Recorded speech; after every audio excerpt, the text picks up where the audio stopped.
City India news Telugu. Mahabubnagar జిల్లా బేడబుడద కుల పోరాట సమితి నూతన కమిటీని ఏర్పాటు చేయడం జరిగింది. ఈ నూతన కమిటీకి జిల్లా అధ్యక్షుడిగా పొనకంటి రాంబాబు గారిని ఏకగ్రీవంగా ఎన్నుకోవడం జరిగింది.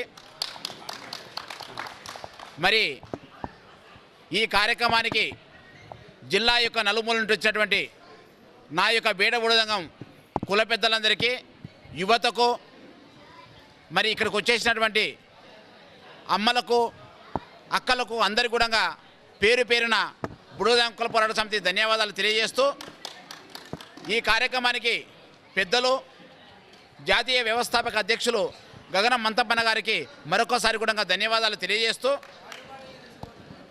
మేము తెలంగాణ రాష్ట్రం నుండి 33 జిల్లాలో అన్ని జిల్లాల్లో నూతన కమిటీ యొక్క కార్యక్రమాలు ఏర్పాటు చేస్తున్నాము.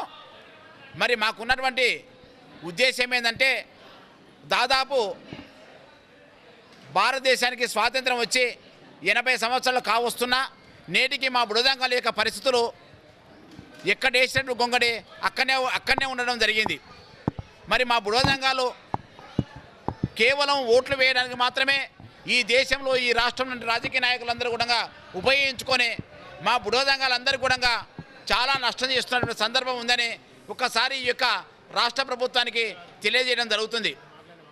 అదేవిధంగా ఉమ్మడి ఆంధ్రప్రదేశ్ రాష్ట్రంలో మా బుడదంగాలకు కూడా తీవ్ర నష్టంతో పాటు కూడా మా బుడదంగాలు ఈరోజు వరకు కూడా విద్య, ఉద్యోగ, ఆర్థిక, సామాజిక, రాజకీయ సకల రంగాల్లో కూడా వెనుకబడి ఉన్నటువంటి సందర్భాన్ని ఈ రాష్ట్ర ప్రభుత్వాలు గుర్తించకపోవడము ఈ రాష్ట్ర ప్రభుత్వాలకు సిగ్గుచ్చేటన్న విషయాన్ని మరొక్కసారి కూడా ఈ సభాముఖంగా తెలియజేస్తున్నాం. మా బేడబుడగ జంగాలందరికీ చాలా వరకు ఇంతవరకు అన్యాయమే జరిగింది కానీ న్యాయాలయం జరగలేదు. ఇప్పటివరకు ఎన్నోసార్లు ప్రభుత్వాలు మారుతున్నా మా వారికి మాత్రం, మా ఎస్సీలకు, మా బేడబుడగ జంగాలకు ఇటువంటి గవర్నమెంట్ నుంచి వచ్చే ప్రతి ఒక్క దాంట్లో కూడా ఎన్ని ప్రయత్నాలు చేసినా, ఎన్ని అప్లికేషన్లు పెట్టుకున్నా, ఎన్ని మార్లు చెప్పుకున్నా మాకు ఎలాంటిది అందలేదు.